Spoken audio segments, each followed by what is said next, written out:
ರಾತ್ರಿ ಯಾವಾಗಲೂ ಪ್ರತಿ ಮಂಗಳವಾರ ರಾತ್ರಿ ಪ್ರಭಾಕರ್ ಜ್ಞಾಪಕ ಬರ್ತಾರೆ. ಯಾಕೆ ಅಂತಂದರೆ ಕೋಲಾರವಣಿಗೆ ಒಂದು ಸರಿ ಬಂದರು. ನಮ್ಮ ಇವ್ರನ್ನ ಅಣ್ಣ ಪುಲಿ ಅಂತ ಕರಿತಾ ಇದ್ದೀವಿ. ಪುಲಿ ಅವ್ನ ಕರಿ ಉಪ್ಪಿನ ಅಂತಂದ್ರು. ಬಂದೆ, ಪೇಪರ್ ಎತ್ಕೊಂಬ ಅಂತಂದ್ರು. ಎತ್ಕೊಂಡ್ಬಂದೆ. ಆಮೇಲೆ ವಾರ ಯಾವುದು ಇದೆ ನೋಡಿ ಇವತ್ತು ಅಂದರು. ಬುಧವಾರ ಅಂತ ಇತ್ತು.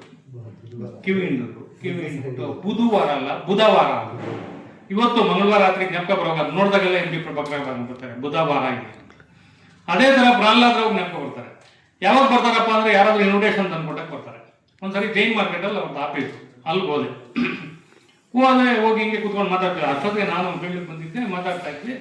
ಯಾರೋ ವ್ಯಕ್ತಿ ಬಂದ, ಒಂದು ಇನ್ವಿಟೇಷನ್, ಮದುವೆ ಇನ್ವಿಟೇಷನ್ ತಗೊಂಡು ಬಂದ. ಅವಾಗ ಕೋಲಾರ ಪತ್ರಿಕೆಯಲ್ಲಿ ಹಾಕೋರು ಶುಭ ವಿವಾಹ ಅಂತ ಒಂದು ಕಾಲಮ್, ಎಲ್ಲ ಲೋಕಲ್ ಪೇಪರ್ಗಳೆಲ್ಲ ಬರೋದು ಶುಭ ವಿವಾಹ ಅಂತ.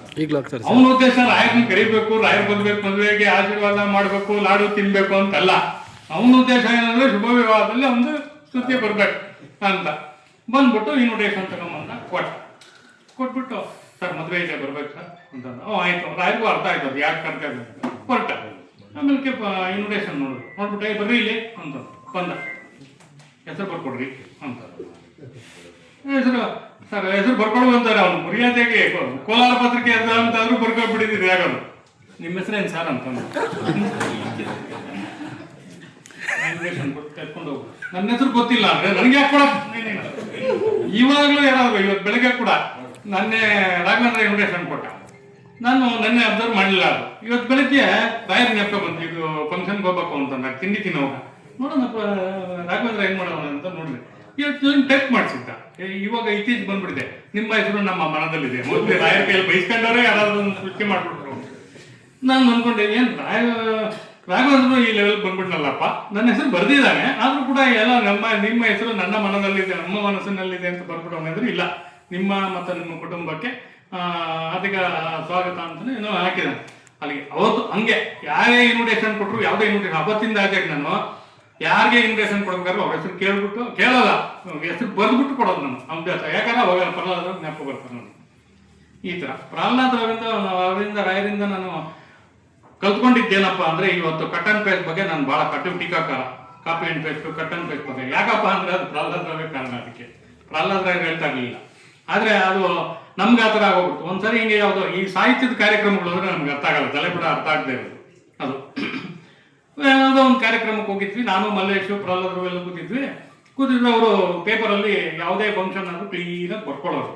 ಅದೇ ನಮಗೂ ಅದೇ ಅಭ್ಯಾಸ, ಬರ್ಕೊಳ್ಳೋಂಥದ್ದು ಅಭ್ಯಾಸ ಬಂದಿರೋದು. ಅದು ರಾಯಗೂ ಇವಂಗೂ ರಾಘವೇಂದ್ರ ಬಂದಿದೆ, ನಮ್ಮ ಜಗದೀಶ್ಗೂ ಬಂದ್ಬಿಟ್ಟಿದೆ. ಬರ್ಕಾಲ್ದ ಬರ್ಕಂತ ಇವತ್ತು ಇವ್ನು ಮಲ್ಲೇಶ್ ಏನು ಹೇಳ್ಬೋದು, ಪ್ರಹ್ಲಾದ್ ಕೇಳಪ್ಪ ನ್ಯೂಸು ಬರ್ಕೊಂಡ್ರೆ ಓದಿಸ್ಕೊ, ಅದನ್ನು ಜೆರಾಕ್ಸ್ ಮಾಡಿಸ್ಕೊಂಡು ಹೋಗ್ತೀನಿ ಹೋಗಿ ಅಂತ. ಅವ್ರಿಗೆಲ್ಲ ಮಾತಾಡೋಕ್ಕೆ ಒಂದು ಸ್ವಲ್ಪ ಇದು ಆಗಿರೋದು. ನಾನು ಸರ್ ಇದನ್ನು ಕೊಡಿ ಸರ್ ಹಂಗೆ ಜೆರಾಕ್ಸ್ ಮಾಡಿಸ್ಕೊಡ್ತೀನಿ ಯಾಕಯ್ಯ ಅಂತ.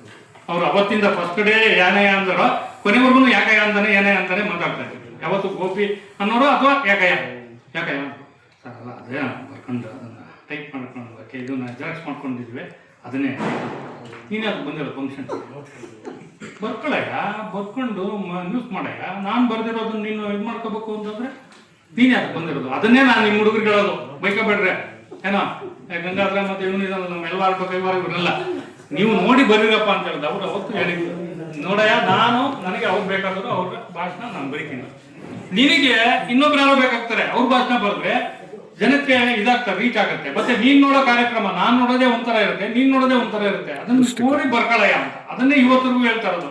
ಆದ್ರೆ ಏನಾಗ್ಬಿಟ್ಟಿದೆ ಕಾಪಿ ಅಂಡ್ ಪೇಸ್ಟ್. ನಾನು ಹೇಳ್ತಲ್ಲ ಮೊನ್ನೆ ಇಂಥ ಪೇಪರು ಅಂತಿದ್ರೆ ಅದೇ ಪೇಪರ್ ಇನ್ನೊಂದು ಪೇಪರಲ್ಲೂ ಬಂದಿರ್ತದೆ. ಆ ಥರದಲ್ಲಿ ಅದಕ್ಕೆ ಬಂದ್ಬಿಟ್ಟಿದ್ವಿ. ಅದು ರಾಯರ ಹತ್ರ ನಾನು ಕಲ್ತ್ಕೊಂಡಿದ್ದೆ. ಯಾವುದೇ ಇದ್ದಿದ್ರು ನಾವು ಮಾಡಬೇಕು ಅಂತ ನ್ಯೂಸ್ ಮಾಡ್ಬೋದು. ಇವತ್ತು ನಾನು ತಗೊಂಡ್ರು ಕೂಡ ನಾನು ಅದು ಯಥಾವತ್ತಾಗಿ ಹಾಕೊಳಕ್ಕೆ ಹೋಗಲ್ಲ, ಅದನ್ನು ಚೇಂಜ್ ಮಾಡ್ಕೊಂಡು ಇದು ಮಾಡ್ಕೊಳ್ಳೋದು. ಇದನ್ನ ರಾಯರ ಹತ್ರ ಕಲ್ತ್ಕೊಂಡಿದ್ವಿ. ಇನ್ನೊಂದೇನಪ್ಪ ಅಂದ್ರೆ ರಾಯರದೊಂದು ಇದು ಗುಣ ಅಂದ್ರೆ ಎಲ್ಲರೂ ಹೇಳಿದ್ರು ನಡ್ಕೊಂಡು ಓಡೋರು, ಎಲ್ಲ ಕಡೆ ನಡ್ಕೊಂಡೆ. ಕೊನೆಯಲ್ಲಿ ಮಂಜುನ, ನಮ್ಮ ಸಾಕ್ಷಿ ಮಂಜುನ ವರಾವಯ್ಯ ಅಥವಾ ನಮ್ಮ ರಮೇಶು ಬಾ ಅಂತ ಹೇಳ್ಬಿಟ್ಟು ಕರೆದು ಅವ್ರ ಗಾಡೀಲಿ ಹೋಗೋರು. ಯಾವುದೇ ಫಂಕ್ಷನ್ ಕರೀಲಿ ಫಂಕ್ಷನ್ ಅಟೆಂಡ್ ಮಾಡೋರು. ಇಂಥದ್ದು ಸಣ್ಣ ಫಂಕ್ಷನ್ ದೊಡ್ಡ ಫಂಕ್ಷನ್ ಅದು ಇದು ಅಂತೇನಿಲ್ಲ, ಎಲ್ಲ ಫಂಕ್ಷನ್ ಅಟೆಂಡ್ ಮಾಡೋರು. ಪ್ರತಿ ಫಂಕ್ಷನ್ ಅಟೆಂಡ್ ಮಾಡೋರು. ಮತ್ತೆ ಪ್ರತಿ ಫಂಕ್ಷನ್ ನ್ಯೂಸು ಅವ್ರ ಪೇಪರ್ ಬರೋದು. ಅದು ಅವತ್ತೇ ಬರುತ್ತೋ, ಮಾರನೇ ದಿವಸ ಬರುತ್ತೋ, ಇಷ್ಟುದ್ದ ಬರುತ್ತೋ ಒಟ್ಟಿನಲ್ಲಿ ಬರೋದು. ಹಾಗಾಗಿ ಕೋಲಾರ ಪತ್ರಿಕೆನ ಅವರೊಂದು ಬ್ರ್ಯಾಂಡ್ ನೇಮ್ ಮಾಡಿಬಿಟ್ರು. ಕೋಲಾರದ ಪತ್ರಿಕೆನ, ಕೋಲಾರದ ಪತ್ರಿಕೋದ್ಯಮನ ಎರಡನ್ನೂ ಕೂಡ ಬ್ರ್ಯಾಂಡ್ ನೇಮ್ ಮಾಡಿಬಿಟ್ರು. ಹಾಗಾಗಿ ಇವತ್ತು ಕೋಲಾರ ಎಲ್ಲೇ ಹೋಗ್ಲಿ, ನಾವೆಲ್ಲೇ ಹೋಗ್ಲಿ, ಅಲ್ಲೇ ಇವತ್ತು ಅಂತಲ್ಲ, ಯಾವಾಗಲೇ ಹಿಂದೆ ನಾವಿದ್ದಾಗಲೂ ಕೂಡ ವಿಧಾನಸೌಧಕ್ಕೆ ಹೋಗ್ಲಿ, ಪತ್ರಕರ್ತರ ಸಂಘಕ್ಕೆ ಹೋಗ್ಲಿ, ಅಥವಾ ಇನ್ನೊಂದು ಕಡೆ ಹೋಗ್ಲಿ, ಯಾವುದೋ ಫಂಕ್ಷನ್ಗೆ ಹೋಗ್ಲಿ, ಎಲ್ಲೇ ಹೋದ್ರು ಯಾವ ಊರು ನಿಮ್ದು ಕೋಲಾರ ಅಂತಂದ್ರೆ ಕನ್ನಡ ಚೆನ್ನಾಗಿದಾರ ಅಂತ. ಅಂದ್ರೆ ಕೋಲಾರಕ್ಕೊಂದು ಬ್ರ್ಯಾಂಡ್ ನೇಮು ಪ್ರಹ್ಲಾದ್ ರಾವ್ ಕೋಲಾರ ಪತ್ರಿಕೆ ಅನ್ನುವಂಥದ್ದು ಆ ಥರದಲ್ಲಿ ಸೃಷ್ಟಿ ಮಾಡ್ತಾರೆ. ಆ ಥರದಲ್ಲಿ ಪತ್ರಿಕೆಯನ್ನು ಬಿಡ್ತಾರೆ. ಇವಾಗ ಚಂದ್ರ ಹೇಳಿದ ನಮಗೆ ಜಲಸಿತ್ತು ಅಂತ ಮುಂದೆ, ಅದೇ ಥರ ನಮಗೂ ಜಲಸಿತ್ತು. ಏನೋ ಎಲ್ಲ ಅಡ್ವರ್ಟೈಸ್ಮೆಂಟ್ ಅಲ್ಲೇ ಹೋಗಿ ಬೀಳುತ್ತಪ್ಪ, ಒಂದು ಪಿಕ್ಚರಲ್ಲಿ ಆಡಿದೆಯಲ್ಲ, ಹರಿಯುವ ಕಡೆಗೆ ನೀರು ಹರಿಯುವುದು ಅಂತ ಆ ಥರ ಹೋಗಿ ಬೀಳುತ್ತಪ್ಪ ಅಂತಂದ್ರೆ ಯಾಕೆ ಅಂತ ಅನ್ನೋದು ಆಮೇಲೆ ಅರ್ಥ ಆಯ್ತು, ಕ್ರಮೇಣ ಅರ್ಥ ಆಯ್ತು. ಯಾಕೆಂದ್ರೆ ಅದೊಂದು ಬ್ರ್ಯಾಂಡ್ ನೇಮ್ ಆಗಿತ್ತು ಕೋಲಾರ ಪತ್ರಿಕೆ. ಕೋಲಾರ ಪತ್ರಿಕೆಯಲ್ಲಿ ಸುದ್ದಿ ಬಂದ್ರೆ, ಕೋಲಾರ ಪತ್ರಿಕೆಯಲ್ಲಿ ಅಡ್ವರ್ಟೈಸ್ಮೆಂಟ್ ಬಂದ್ರೆ ಅದು ರೀಚ್ ಆಗುತ್ತೆ ಪಬ್ಲಿಕ್ಗೆ ಅನ್ನೋವಂಥದ್ದು. ಆ ಥರದಲ್ಲಿ ಕೆಲವು ಪತ್ರಿಕೆಯನ್ನ ಇದು ಮಾಡ್ತಾರೆ. ಮತ್ತೆ ಆಮೇಲೆ ಕೋಲಾರ ಪತ್ರಿಕೆಯಿಂದ ಸುಹಾಸ್ ಹೇಳಿದ್ರು, ಅಯಸ್ಕಾಂತ ಅಂತ ಮ್ಯಾಗ್ನೆಟಿಕ್ ಒಂದು ಏನೋ ಒಂದು ಆಕರ್ಷಣೆ ಇತ್ತು ರಾಯರ ಹತ್ರ. ಯಾರಾದ್ರೂ ಅವ್ರ ಹತ್ರ ಹೋಗ್ಬಿಟ್ರೆ ಮತ್ತೆ ಬರ್ತಾ ಇರಲಿಲ್ಲ ಅವ್ರ ಹತ್ರ ಜಾಸ್ತಿ, ಅವರಿಂದ ಇದಾಗ್ತು ಅಂತ. ಆ ಥರ ಒಂದು ಮ್ಯಾಗ್ನೆಟಿಕ್ ಗುಣ ಇತ್ತು. ಹೊರತು ಎಂತೆಂಥವ್ರು ಬೆಳೆದ್ರು ಇಲ್ಲಿ, ಎಂತೆಂಥವ್ರು 75ರಲ್ಲಿ ಅವ್ರು ಬಂದು ಗಲ್ಪೇಟೆಯಲ್ಲಿ ತ್ಯಾಗರಾಜು ಅವರ ಮನೆಯಲ್ಲಿ ಒಂದು ಸಣ್ಣ ರೂಮಲ್ಲಿ ಇದು ಮಾಡಿದಾಗ್ಲಿಂದ ಹಿಡಿದು ಇವತ್ತವರೆಗೂ ಕೋಲಾರ ಪತ್ರಿಕೆಯಿಂದ ಬಂದಂಥ ಪ್ರಾಡಕ್ಟ್ಗಳು ಬೇಕಾದಷ್ಟು ಚೆನ್ನಾಗಿದೆ. ಅದ್ರಲ್ಲಿ ಒಂದು ಪ್ರಾಡಕ್ಟ್ ಹೆಸರು ಹೇಳ್ತೀನಿ, KV ರಾಜು ಅಂತ. ಮೊನ್ನೆ ಕೂಡ ಬಂದಿದ್ರು, ಮೊನ್ನೆ ಬಂದು ಪ್ರಹ್ಲಾದ್ ರಾವ್ ಮನೆಗೆ, ಪಾಶ್ಚಾತ್ಯಗಳ ಮನೆಗೆ ಬಂದು ಹೋದ್ರು. ಇವತ್ತು ಉತ್ತರ ಪ್ರದೇಶದ ಆರ್ಥಿಕ ಸಲಹೆಗಾರರಾಗಿದ್ರು. ಯೋಗಿ ಆದಿತ್ಯನಾಥ್ಗೆ ಆರ್ಥಿಕ ಸಲಹೆ, ಸರ್ಕಾರಕ್ಕೆ ಸಲಹೆಗಾರರು ಕೋಲಾರದು. KV Raju, K Vengamaraju. KV Raju ಬಂದು ಮನೆ ಬಂದು ರಾಯರ ಮಿಸಸ್ನ ಮಾತಾಡ್ಸ್ಕೊಂಡು ಅವ್ರ ಮನೆಗೆ ಹೋಗಿ ಮಾತಾಡ್ಕೊಂಡು ಹೋಗಿದ್ದಾರೆ. ಅಂದ್ರೆ ಆ ಲೆವೆಲ್ವರೆಗೂ ಬೆಳೆದಂತವ್ರು ಕೋಲಾರ ಪತ್ರಿಕೆಯಿಂದ ಬಂದಂತವ್ರು ಇದ್ದಾರೆ ಅಂತ. ಹಾಗೆ ನಾನು ಹೇಳಿದ್ದು ಕೋಲಾರ ಪತ್ರಿಕೆ ಅನ್ನುವಂಥದ್ದು ಒಂದು ಆಲದ ಮರದ ರೀತಿಯಲ್ಲಿ ಒಂದು ಗಾದೆ ಏನಿದೆ, ಆಲದ ಮರದ ಕೆಳಗೆ ಹುಲ್ಲು ಬೆಳೆಯಲ್ಲ ಅಂತ. ಆ ಥರ ಹುಲ್ಲುಗಳಲ್ಲ, ಒಂದು ದೊಡ್ಡ ದೊಡ್ಡ ಮರಗಳೇ ಬೆಳೆದ್ಬಿಟ್ಟು ಆ ಥರದಲ್ಲಿ ಕೋಲಾರ ಪತ್ರಿಕೆಯನ್ನು ಬೆಳೆದಂಥವ್ರು ರಾಯರು. ಹೀಗಾಗಿ ಇವತ್ತು ಯಾಕೆ ನಾವು ಇದನ್ನೆಲ್ಲ ಮಾಡ್ತಾ ಇದ್ದೀವಿ ಅಂತಂದ್ರೆ ಇವತ್ತು ಒಂದು ಸ್ವಲ್ಪ ಖುಷಿ ಆಗುತ್ತೆ. ಒಂದಷ್ಟು ಜನ ಸೇರಿದ್ದೀವಿ ನಾವು, ಮೊನ್ನೆ ಅಂತ ಕಂಪೇರ್ ಮಾಡಿದ್ರೆ ಸೇರಿದ್ದೀವಿ ನಾವು. ಸೊ ಇವ್ರದ್ದೆಲ್ಲ ಗೊತ್ತಾಗ್ಬೇಕು. ಇವಾಗ ಎಷ್ಟೋ ವಿಷಯಗಳು ನಮ್ಮ ರಮೇಶ್ ಅವ್ನು ಬಿಟ್ಟರೆ ನನ್ನೇ ಮೀರಿಸ್ಬಿಟ್ಟು ಜಾಸ್ತಿ ಭಾಷಣ ಕೊಡಕ್ಕೆ ಹೋಗ್ಬಾರ್ದು. ರಮೇಶ್ ಫಸ್ಟ್ ಕ್ಲಾಸಾಗಿ ಮಾತಾಡ್ತಾನೆ. ಈ ಥರದವ್ರಿಗೆ ಅವ್ರ ಅನುಭವಗಳು ಅವ್ರು ಹೇಳಲ್ಲ. ಒಂದು ಯಾವತ್ತೂ ಅರ್ಧ ಗಂಟೆ ಲೇಟಾಗಿ ಬಂದ್ರೆ ಅವಾಗ ನಾನು ಅನ್ಕೊಂಡೆ ನನ್ನ ಹತ್ರ ಏನಾದ್ರು ಈ ರಮೇಶ್ ಇದ್ರೆ 2 ದಿವಸಕ್ಕೆ ನನ್ನ ಹತ್ರ 10:30 ಬಂದಿರ್ಬೇಕು. ನನ್ನ ಹತ್ರ ಹೇಳ್ತಾ ಇರಲಿಲ್ಲ ಅಂತ ನಾನು ಎಲ್ಲ ನೀವು ಮಾತಾಡುವಾಗೆಲ್ಲ ಅನ್ಕೊಂಡೆ ನನ್ನ ಹತ್ರ ಏನೇನು ಲ್ಯಾಪ್ಟಾಪ್ಸ್ ಇದೆ, ನನ್ನ ಹತ್ರ ಏನೇನು ಗುಣದೋಷಗಳಿವೆ ಅನ್ನೋ. ಆಮೇಲೆ ಒಂದು ರಾಯರ ಹತ್ರ ಪತ್ರಕರ್ತರ ಸಂಘದ ವಿಚಾರಕ್ಕೆ ಸಂಬಂಧಪಟ್ಟಂಗೆ ಅವತ್ತು ಪ್ರಹ್ಲಾದ್ ರಾವ್ ಪ್ರಭಾಕರ್ ಇದು ಮಾಡಿದಂಥ ಸಂದರ್ಭದಲ್ಲಿ ನಾನು ಹೋಗಿ ಫಸ್ಟ್ ಮಾತಾಡಿದ್ದೆ ರಾಯನ. ಸರ್ ಈ ಥರ ಇದೆ ಅಂತ ಅಂದ್ಬಿಟ್ಟು ಇದು ಮಾಡಿದಾಗ ಆಯ್ತಯ್ಯ ಫಸ್ಟ್ ಹೋಗಿ ಮಾತಾಡಿದ್ದು ರಂಗನಾಥ್ ಆದ್ಮೇಲೆ ರಾಯರ ಹತ್ರ ಹೋಗಿ ಇದು ಮಾಡಿ ಆಯ್ತಯ್ಯ ಚೆನ್ನಾಗಿ ನಡ್ಸ್ಕೊಂಡು ಹೋಗಯ್ಯ. ಅದೇ ಥರದಲ್ಲಿ ಕೊನೆ ಹೋಗಿ ಯಾವುದೇ ಕ್ರೈಸಿಸ್ ಬಂದಾಗ ಅಥವಾ ಯಾವುದೇ ತುಂಬಾ ಇಂಪಾರ್ಟೆಂಟ್ ಇದ್ದಾಗ ಹೋಗಿ ಅವ್ರ ಹತ್ರ ಹೇಳಿದ್ರೆ ಅವ್ರಿಗೆ ಒಂದು ನಾವು ಅರ್ಥ ಮಾಡ್ಕೊಂತ ಇದ್ದೀವಿ. ನಾನಂತೂ ಬೇರೆಯವ್ರಿಗೆ ಏನು ಗೊತ್ತಿಲ್ಲ, ಮುಖ ಕಿವಿಚ್ಕೊಂಡು ಹಿಂಗಂದ್ರು ಅಂದ್ರೆ ಇಷ್ಟ ಇಲ್ಲ ಅಂತ. ಹೌದಾ ರಮೇಶ್? ಮುಖ ಕಿವಿಚ್ಕೊಂಡು ಹಿಂಗಂದ್ರು ಅಂದ್ರೆ ಇಷ್ಟ ಇಲ್ಲ ಅಂತ. ಅದನ್ನ ನಾವು ಸೈನ್ ಅರ್ಥ ಮಾಡ್ಕೊಂಡ್ಬಿಡ್ಬೋದು. ಇಲ್ಲ ಅಂದ್ರೆ ಹಿಂಗನ್ನೋರು ಅಷ್ಟೇ. ಈ ಥರದಲ್ಲಿ ಸಂಘ ಚೆನ್ನಾಗಿ ನಡ್ಸ್ಕೊಳ್ಳೋದ್ರಲ್ಲಿ ಇದ್ರ ಮಾಡೋದ್ರಲ್ಲಿ ಅದರಲ್ಲಿ ಅಷ್ಟೇ ಸಹಕಾರ ಕೊಟ್ಟರು. ಮತ್ತೆ ಸಂಘ ಇವತ್ತೇನಾದ್ರು ಆಗಿದೆ ಅಂದ್ರೆ ಮೊನ್ನೆ ನಾನು ಹೇಳಿದೆ ಪ್ರಾತಃ ಸ್ಮರಣೀಯರಲ್ಲಿ ಅವರು ಕೂಡ ಹೋಗ್ರು ರಾಯರು.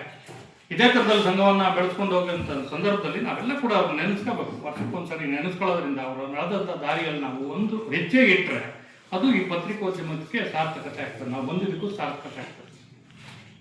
ಹಾಗಾಗಿ ರಾಯರನ್ನ ಮತ್ತೆ ಈ ಥರದ ಹಿರಿಯರನ್ನ ನೆನೆಸ್ಕೊಳ್ಳುವಂಥ ಕೆಲಸ ಪ್ರತಿ ವರ್ಷ ಆಗ್ಬೇಕು ಅಂತ ಹೇಳ್ತಾ ರಾಯರ ಬಗ್ಗೆ ಮಾತಾಡ್ತಾ ಹೋದ್ರೆ ಇನ್ನು ಬೇಕಾದಷ್ಟು ನಮ್ಮ ರಾಜೇಂದ್ರಂದು ಇನ್ನು ಎಷ್ಟಿದೆ ಟೈಮ್ 12 ಗಂಟೆ ಮುಗಿಲಿಕ್ಕೆ ಇನ್ನು 2 ನಿಮಿಷ ನಗರಾಜ್ ಇನ್ನು 2 ನಿಮಿಷ ಇರೋದ್ರಿಂದ ಆ ಥರ. ಆಮೇಲೆ ರಾಯರ್ದು ಇನ್ನೊಂದು ಏನಪ್ಪಾ ಅಂತಂದ್ರೆ ನನಗೆ ಅಬ್ಸರ್ವ್ ಮಾಡ್ದಂಗೆನೆ ಪ್ರೆಸ್ ಮೀಟ್ಗಳಲ್ಲಿ ಫಂಕ್ಷನ್ಗಳಲ್ಲಿ ಪ್ರೆಸ್ ಮೀಟಲ್ಲಿ ತುಂಬಾ ನಾನು ಕಲ್ತಿದ್ದೆ ಜಿ ನಾರಾಯಣ ಸ್ವಾಮಿಗಳಿಂದ. ಪ್ರೆಸ್ ಮೀಟ್ಗಳಲ್ಲಿ ಪ್ರಶ್ನೆ ಕೇಳೋದು ಇದಾಗಿ ನಿರ್ದಾಕ್ಷಿಣ್ಯವಾಗಿ ಪ್ರಶ್ನೆ ಕೇಳೋದು.